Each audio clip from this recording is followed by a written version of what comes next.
Olá, mulheres! Estamos com mais um Papo de Mulher para vocês. Hoje vamos ter entrevista com uma enfermeira, a Rosmeire Souza.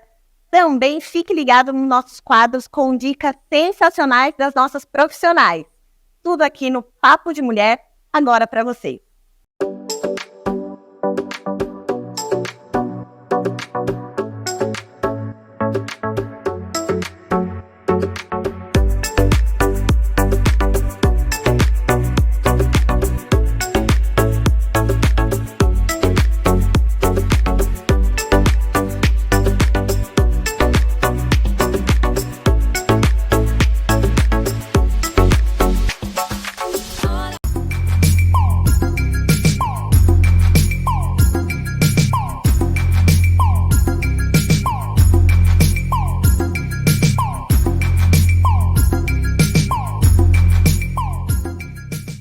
Olá, pessoal! Eu sou Priscila Martins e estamos de volta com o nosso quadro Espelho, Espelho Meu. E a dica de hoje é, gente, uma observação que nós profissionais vemos muito aí com nossos clientes. Todo mundo quer ter um cabelo com um crescimento perfeito, quer ter um cabelo bonito. Mas e aí? Às vezes tratamos o cabelo apenas de fora para dentro e isso é um erro. Temos também que tratar o cabelo de dentro para fora. E como fazemos isso? A nossa alimentação é muito importante. Comer bastante legumes, frutas que tenham bastante vitamina, isso nos proporciona um cabelo saudável e com bastante crescimento. E não se esqueça que uma boa noite de sono também é muito importante. Pois o cabelo faz parte do nosso corpo e aquilo que comemos ou aquilo que passamos reflete muito no nosso cabelo. Então, muitas vezes, não é apenas os produtos, e sim o nosso cuidado e a nossa alimentação. E aí, gostaram da nossa dica de hoje? Então, não deixe de deixar mais perguntas aqui no nosso Insta, e na semana que vem eu trago mais dicas para vocês no nosso quadro Espelho, Espelho Meu.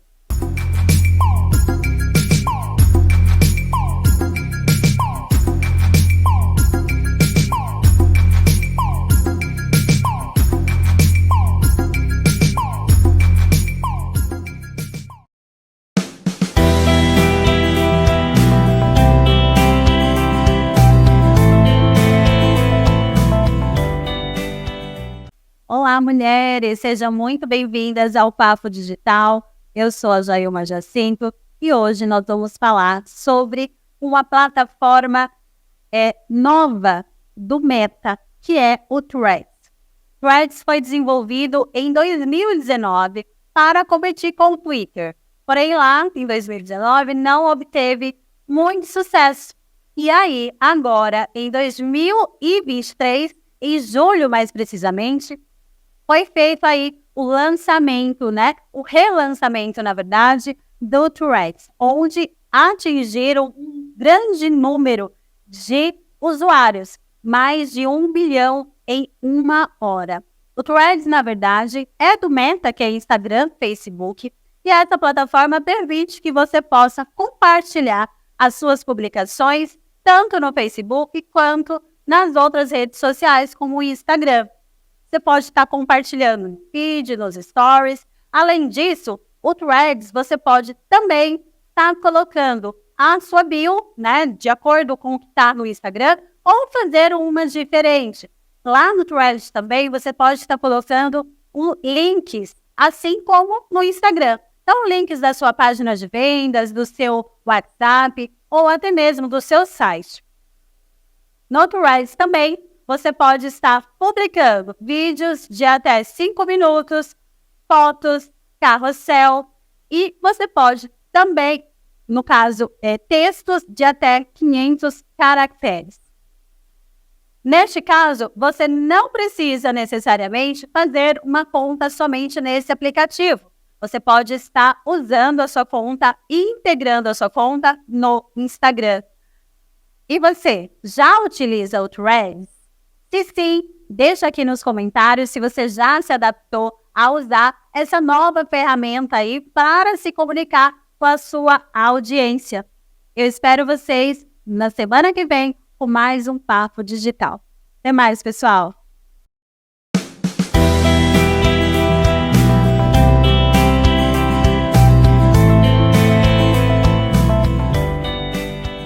Gente, não resisti. Tive que parar a gravação do Papo de Mulher para vir experimentar essa delícia da Camila Docerias. Olha esse bolo. E agora com novidades, bolo vulcão. Gente, é uma delícia. Aí agora vocês me aguardem que eu vou ter que experimentar aqui um pouquinho.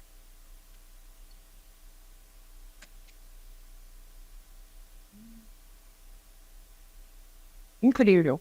Incrível.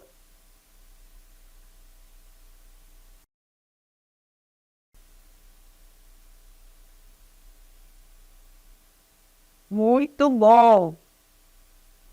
Se eu fosse você, eu ia lá pegar o meu. Só acho. Estamos aqui com a entrevistada de hoje, a Rosimeire Souza, enfermeira. Rose, obrigada por aceitar nosso convite e estar aqui hoje. Eu que agradeço pelo convite, é um prazer participar. Eu queria saber um pouquinho, conta pra gente, como foi a escolha pela profissão da enfermagem e também a gente entende que essa profissão realmente, ela precisa de um dom para isso. É o dom de realmente saber cuidar, né?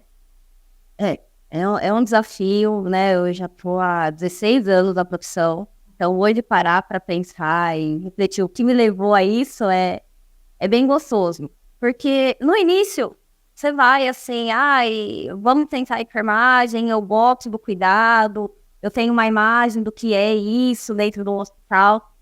E realmente, quando eu decidi fazer o curso, eu pensei que eu podia fazer a diferença na vida das pessoas e que seria gratificante fazer parte de alguma coisa maior, né? Então, lidar com as pessoas nesse momento de maior fragilidade, onde elas buscam, né, um pouco mais de acalanto, não só no tratamento, mas também nas pessoas que lidam com isso, foi uma das principais coisas que me motivou a fazer o curso. E também para ver se eu me identificava, né? Porque no começo você pensa, eu gosto, mas será que eu tenho estômago para isso? Será que eu vou conseguir lidar com as situações do dia a dia?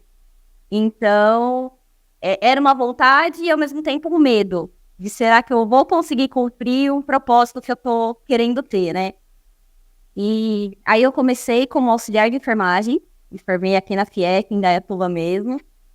E já foi ali que eu fui me identificando cada vez mais com a profissão. A gente passa por momentos de alto e baixo que fazem com que a gente aprenda a lidar com os nossos sentimentos e com o sentimento das pessoas. E acho que isso foi se tornando cada vez mais gratificante, cada vez me identificando mais com a profissão, com o propósito que a profissão tem. E aí foi só evoluindo.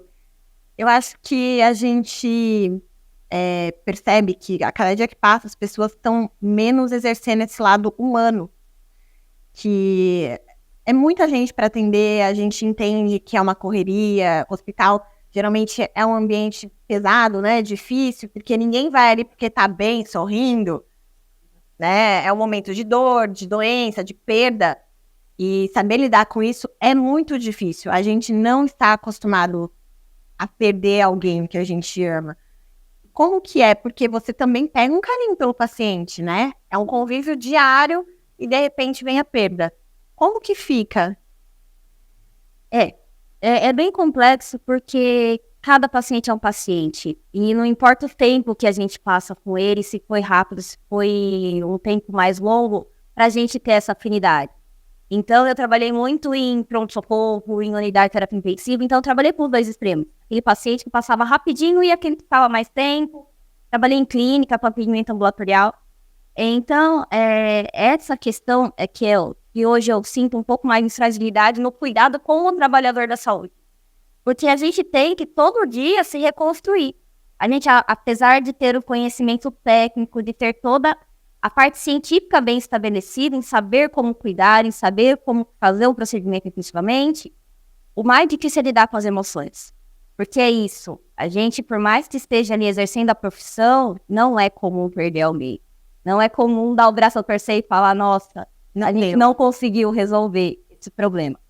Então, é altos e baixos diários. Às vezes a gente começa o dia atendendo, de repente, uma gestante, auxiliando num parto, que é a coisa mais linda do mundo, e termino o dia perdendo um paciente que era importante, né? Que é importante, todo paciente é importante para a equipe assistencial, para a família.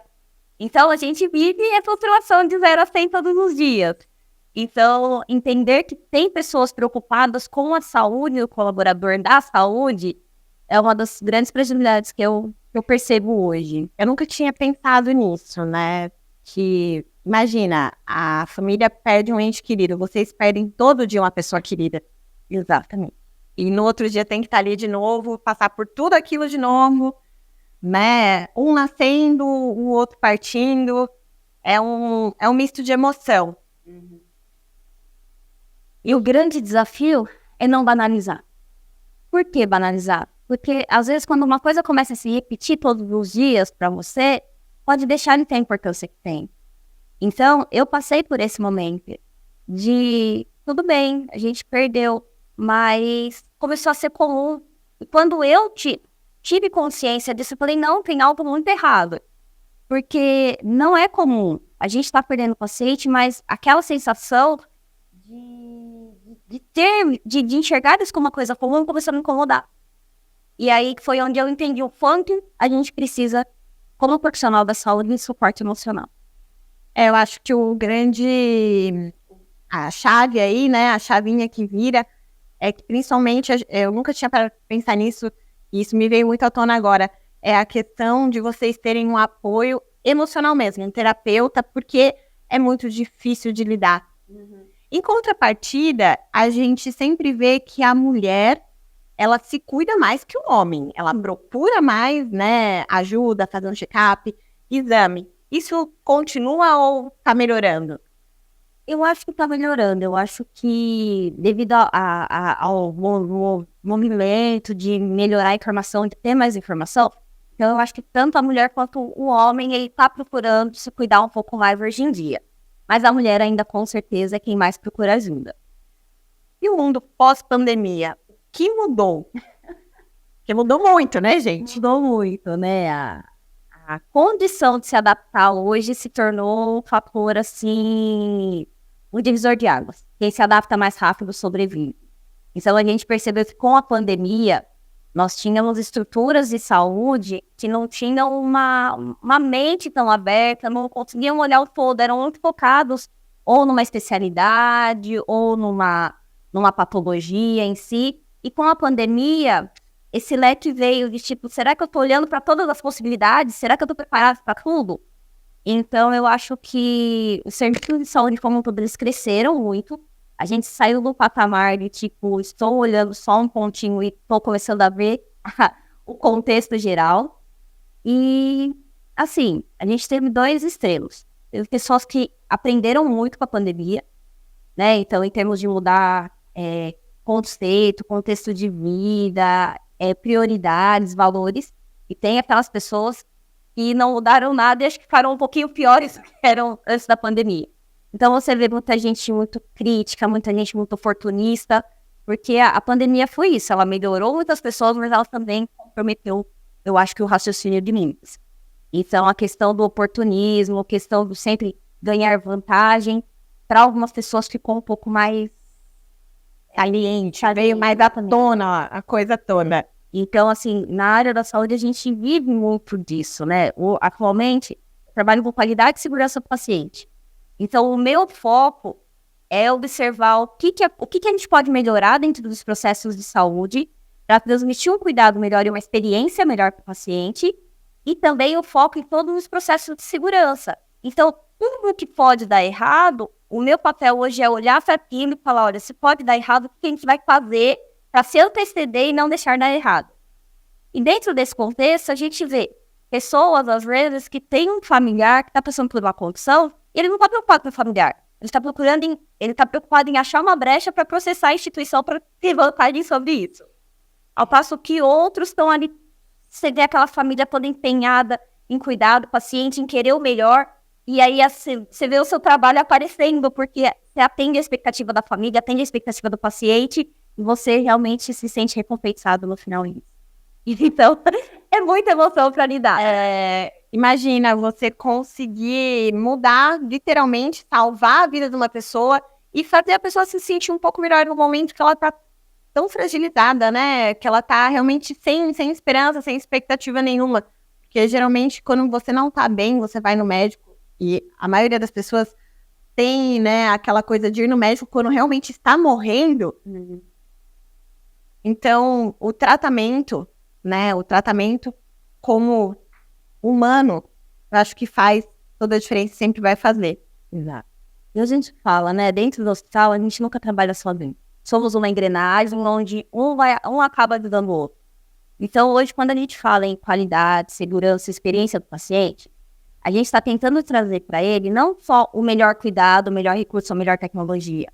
A gente está querendo entregar para ele o contexto. Então, é um bom atendimento na recepção, é a educação dos colaboradores, é a empatia dos colaboradores para aquele paciente. Então, é fazer com que ele, mesmo nesse momento de fragilidade, ele tenha uma boa experiência, né? Então, um bom dia, uma boa tarde, uma abordagem adequada de toda a equipe multi. Então, a gente hoje tenta conscientizar, desde a nossa equipe de recepção, nossa equipe de higiene, equipe de manutenção, os profissionais médicos, profissionais de enfermagem, equipe multidisciplinar, por quê? Tudo isso faz parte da experiência do paciente. Ele pode ter o melhor tratamento, ele pode sair daí curado. Mas se alguém algum dia chegou de mau humor no quarto e distratou ele, a experiência que ele teve num momento de fragilidade fica pior. Já tá ruim, né? Tá ruim. E às vezes o paciente está recebendo tudo. Mas naquele momento, aquele bom dia que não foi dado da forma adequada, acabou com o dia dele. E aí vai refletir, às vezes, não quero tomar o remédio hoje porque eu não tô legal. Vai refletir naquele, eu não quero fazer fisioterapia hoje. Sabe, a pessoa acaba ficando, né, nesse momento de fragilidade, ela acaba entregando, não, hoje, por que a pessoa falou assim comigo? Então, a gente tenta conscientizar de que somos uma engrenagem, todo mundo precisa trabalhar em prol do paciente, que é o nosso objetivo. A gente está lá por eles, e a ideia de que todo mundo enxergue e tenha o foco sobre ele é o mais importante. Para a gente finalizar, eu queria escutar de você, que, né, entende do assunto, o que é interessante para o pessoal para se prevenir contra qualquer mal súbito aí ou uma possível doença que apareça? Qual seria, de repente, um período correto para fazer um exame, algo do tipo? Olha, eu tenho, né, por premissa isso, eu faço, absorvi isso para minha vida e sempre quando eu posso multiplico, é assim. O médico, ele precisa de ajuda. Ele tá lá, ele tem todo o conhecimento para dar um diagnóstico, para fazer alguma intervenção, mas ele precisa de ajuda. Como que a gente pode ajudar o médico? Sendo preventivo.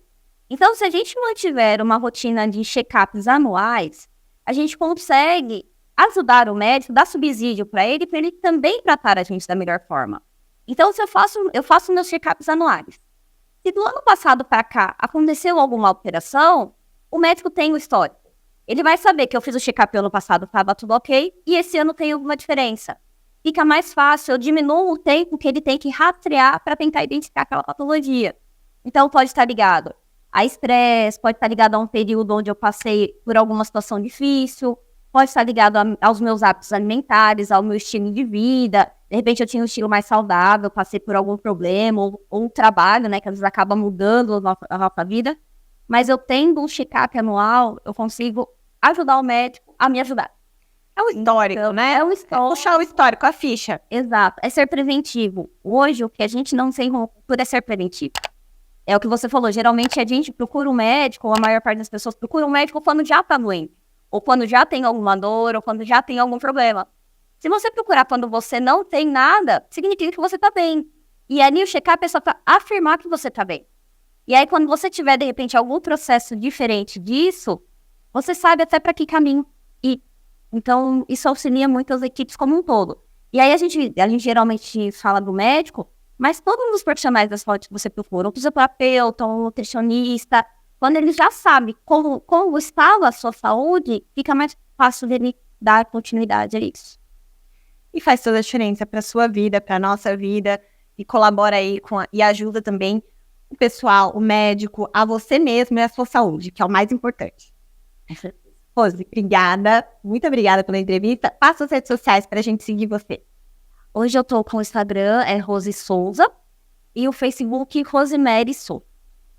E aí tem um pouquinho da rotina diária de hospital, curso e tudo mais. Isso. E tem também o LinkedIn, LinkedIn, Rosemary Souza.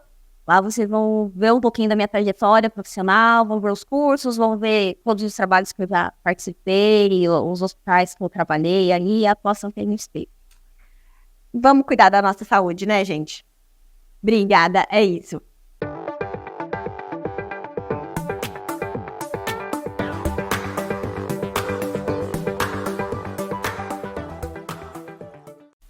Você sabia que nós podemos selecionar o preenchedor labial conforme a queixa do paciente? Eu sou a doutora Patrícia Rinevic, cirurgiã dentista, pós-graduada em harmonização facial, e hoje eu vou falar com você sobre a seleção do material para o preenchimento labial. Você sabia que, dependendo da queixa do paciente, nós podemos direcionar a escolha do preenchedor utilizado para o preenchimento labial? Então, por exemplo, se o paciente ele tem aquele receio daquele bocão, não quer ficar com aquele lábio muito grande, muito volumoso, mas mesmo assim ele quer um pouquinho mais de volume, ele quer um lábio um pouquinho maior, ele quer aumentar aquela espessura, nesse caso, nós devemos usar um preenchedor de média densidade. Então, o que é a densidade do preenchedor? É a viscosidade, ele vai ser mais durinho ou mais mole. Então, dessa forma, a gente vai customizar, né? A gente vai fazer a seleção do material conforme a queixa do paciente. Já aquele paciente que quer uma hidratação labial, então ele quer apenas uma hidratação da região dos lábios ou daquela região ali dos códigos de barra, então estão incomodando ele. Então a gente pode usar um preenchedor bem mais fino, bem mais viscoso, para dar só esse aspecto jovial. Então a gente dá uma rejuvenescida no lado, tira aquele craquelado, aquelas marquinhas, aqueles vincos que formam no lábio, ou nos códigos de barra, em volta dos lábios também. Agora, aquele paciente que quer um bocão, que quer um volume grande, ou que já fez um preenchimento e quer aumentar ainda mais o lábio, aí nesse caso, eu indico um preenchedor mais denso, um preenchedor de alta densidade, porque aí sim eu tenho a certeza de que esse material vai dar uma projeção, vai dar um volume que o paciente quer, que o paciente necessita. Mas lembrando que nesse caso é uma construção, então a gente vai fazer um preenchimento em uma etapa, depois mais uma sessão, então nós vamos construindo este lábio. Normalmente não é seguro a gente fazer um preenchimento e já mudar drasticamente o lábio, colocar muito material, então vamos com calma, com cautela, construindo o tratamento desse paciente, construindo esse lábio, construindo a harmonização desse paciente. E você, já fez algum procedimento de preenchimento labial? E você que não fez, ou que está pensando em fazer, ficou com alguma dúvida? Deixe a sua mensagem que a gente responde para você. E lembre-se sempre de escolher um profissional habilitado para o seu procedimento. Coloque-se sempre em boas mãos. Na semana que vem eu volto com mais informação aqui no Harmonizando no Papo de Mulher.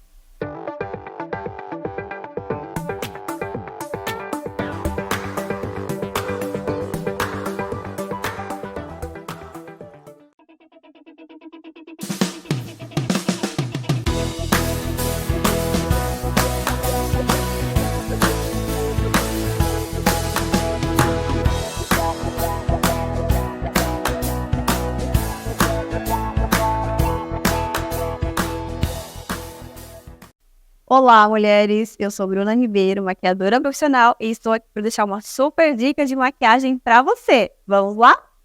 A dica de hoje é como fazer um esfumado com poucos tons de sombra e apenas um tom de iluminador. Esse esfumado é super rápido, prático, simples e para o dia, tá bom? Uma forma, assim, super prática de você se maquiar para sair, para trabalhar. Uma coisa super rápida, de 5 minutinhos, você consegue fazer esse esfumado. Vamos aprender comigo agora? Bom, vou mostrar para vocês o que eu vou precisar para fazer esse esfumado. Primeiro, pincelzinho, apenas 2 pincéis eu vou utilizar. Um mais ponta de lápis para a gente fazer a aplicação do iluminador e outro para esfumar. Essa daqui é minha paletinha, a mais preferida do momento. São vários tons neutros e vários tons de marrom. A gente consegue fazer várias misturinhas para conseguir criar um esfumado bem bonito. E aqui é um iluminador cremoso. Esse iluminador cremoso, eu consigo utilizar ele também nos olhos para ter mais uma iluminação, para fazer um pontinho de brilho. Enfim, eu amei isso daqui e a gente consegue substituir ele para usar nos olhos. Vamos aprender agora. Bom, primeiro, peguei aqui o pincelzinho de esfumar e vou pegar esse tom de marrom bem mais clarinho. Como que eu vou pegar essa sombra? Eu pego de ponta aqui o meu pincel, dando batidinhas ou fazendo um movimento circular. Assim que eu peguei essa sombra no meu pincel, eu tiro o excesso e agora sim eu posso começar o meu esfumado. Bom, já estou aqui com o meu pincel, eu fecho os olhos e eu inicio fazendo a aplicação dessa sombra bem aqui rente aos meus cílios, dando batidinhas para soltar essa sombra. Assim que soltou a cor dessa sombra, eu começo a fazer movimento circular para espalhar essa sombra em toda a minha pálpebra. Eu vou fazer esse movimento circular até aqui o meu côncavo. Todo mundo já ouviu falar sobre.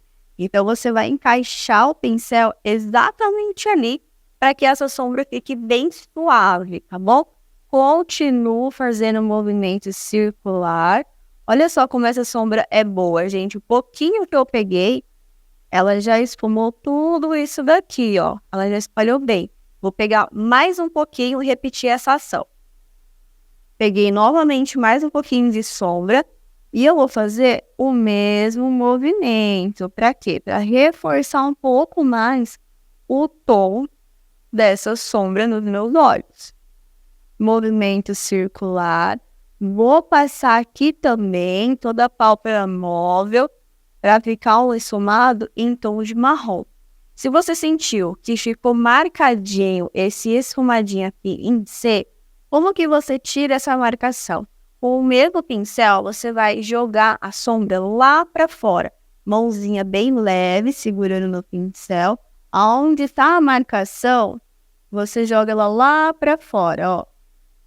Pode jogar lá para cima, até na sobrancelha, para que dessa forma você tire todo o excesso de sombra que está na bordinha e ela fique bem esfumada, sem nenhuma marcação. Como se fosse uma borrachinha mesmo, para tirar toda a marcação. Vou repetir aqui, jogando tudo para fora. Aqui já está um tom de marrom super claro, super clean. Se você quer um tom de marrom mais escuro, você repete novamente a ação de pegar a sombra, tirar o excesso e repete todo o movimento. Assim você consegue entregando muito mais pigmentação para esse esfumado.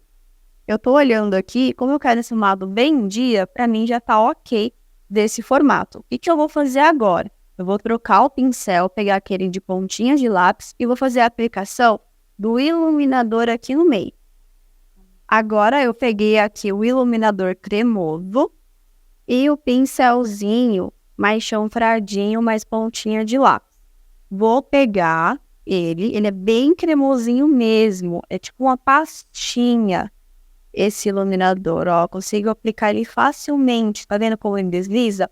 Se você quiser fazer a aplicação dele até com os dedos, você consegue estar fazendo, tá? Eu vou fazer com o pincel, porque assim eu acho que fica muito mais preciso os pontos aonde eu realmente quero que esse iluminador fique. Vou fazer a aplicação. Agora eu vou depositar esse iluminador dando batidinhas na pálpebra móvel, aqui é onde a gente consegue piscar. Na metade mesmo, tá? Aqui na bordinha, eu dou apenas batidinhas para que ela esfume entre a primeira sombra que a gente fez a aplicação. Eu deposito bem suave, dando batidinhas para pigmentar. Se você quer mais, é só repetir a ação novamente. E eu gosto de reforçar esse pontinho, mas aqui no meu pontinho lagrimal. Sempre para ficar aquele pontinho de luz, aqui fica lindo. Então, nesse cantinho, eu sempre gosto de depositar um pouquinho mais de produto para ficar esse pontinho de luz e o restante eu continuo dando batidinhas para deixar bem iluminado. Vou repetir mais uma vez, só para ficar mais forte para vocês. Ó, dando batidinhas, eu vou pigmentando todo esse iluminador e esse brilho. Vou olhar diretamente aqui para vocês. Olha só como ficou esfumado. Bem marronzinho, bem clean, bem soft mesmo. Super rápido, prático. E com certeza você consegue fazer em 5 minutinhos esse esfumado. Dessa forma super prática. Qual que é a dica extra para vocês? Bruno, não gosto de marrom. Troca o tom da sombra. Usa um rosé, um rosinha, cores mais claras. Ou cores mais escuras que você goste. E mantendo o mesmo formato que a gente fez. Só apenas trocar as cores. Eu já deixei esse olho também semi-preparado. E agora eu vou fazer o mesmo movimento trazendo iluminação para ele. Vou depositar novamente. Bem rente aqui. Em toda a parte móvel. Dando batidinhas. Para toda essa região ficar iluminado. E outra, você usando iluminador nessa parte, você consegue ter um olhar que traz iluminação. Então, você que tem um olho pequenininho, se você trazer iluminação nessa região, você consegue dar uma abertura visual para o seu olhar. Então, assim, vai realçar o olho de quem tem um olho menorzinho, mais pequenininho. Claro que quem tem um olho maior também vai ficar lindo, porque vai aparecer 100%. Então, essa maquiagem você consegue fazer em qualquer tipo de olhos. Podem aproveitar muito esse formato de esfumado. Essa foi a dica da semana. Espero que vocês tenham gostado. Coloquem em prática. Qualquer dúvida ou sugestão, meu Instagram está aqui embaixo. Aguardo vocês semana que vem.